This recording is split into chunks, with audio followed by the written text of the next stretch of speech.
다음은 이준 의원님께서 말씀해 주시겠습니다.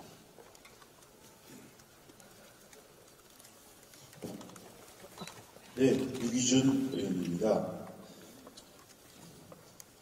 민주당과 야합 세력들이 강제로 밀어붙인 선거제도와 공수처법이 그야말로 누더기 권력가 되어 국민들의 지탄을 받고 있습니다. 제1야당을 무시하고도 모자라 그 의석을 빼앗아 공수처법 통과에 손잡는 군소정당 등에 나눠주려는 여당의 꼼수에 국민들은 크게 분노하고 있습니다. 기습상정한 선거법은 비례대표 47석 가운데 30석에 50% 연동제를 적용하는 제도로 지역구에서 어느 정도 의석을 차지하면 정당 득표를 아무리 많이 해도 비례대표 의석을 가져오지 못하니 우리 당이 가장 손해를 볼 수밖에 없고 민의에 어긋나는 일이 너무나 분명합니다. 국민들을 위한 선거법이 아닌 오로지 자신들의 이익만 관철시키기 위한 잘못된 법을 만들고도 이를 지적하고 경고하는 제1야당을 끝내 무시하고 있습니다. 자유한국당은 그들의 횡포에 맞서기 위해 비례한국당을 따로 창당하는 방안을 모색하고 있고 실제 한 외부 전문가가 민주당 당직자 이원욱 민주당 원내부대표에게 보낸 문자에는 민주당도 비례당을 안 만들면 한국당이 거의 반을 쓸어간다는 내용이 포함되어 있습니다. 야합 세력들은 비례한국당 창당에 대해 해괴한 방식, 괴물, 꼼수라고 말하지만 국민들은 정작 누가 괴물이고 꼼수의 달인인지 다 알고 계십니다.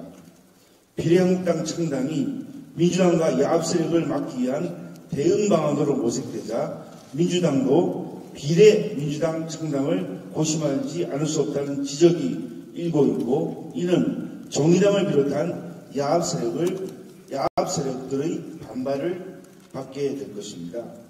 결국 연동형 비례제 도입은 개혁안이 아닌 의석수 싸움 그 이상 그 이하도 아닌 정치 야합의 결과이자 정의롭지 않은 정의당의 민낯과 군소정당의 이합전산을 고스란히 보여준 사례가 되었습니다.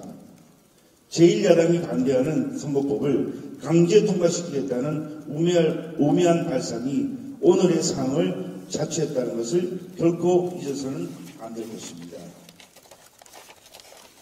조국 전 법무부 장관이 2017년 말 유재수 전 부산시 경제부시장에 대한 감찰 무마를 지시한 혐의로 23일 구속영장이 청구되었습니다. 언론 보도에 의하면 검찰은 조 전 장관이 친문 인사들의 청탁을 받고 감찰 중단을 결정한 것으로 판단하고 영장 범죄 사실에도 판단의 근거를 적시한 것으로 알려지고 있습니다.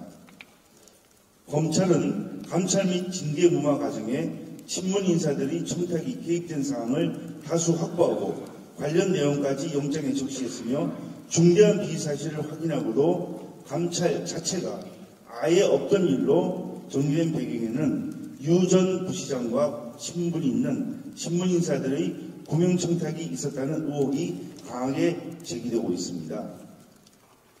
현재 검찰에서 수사 중인 청와대의 울산시장 선거개입 의혹 사건에 관해서는 임종석 전 비서실장과 이호철 전 청와대 민정수석 등 문 대통령의 측근들이 직권남용 혐의로 고발되어 있기도 합니다.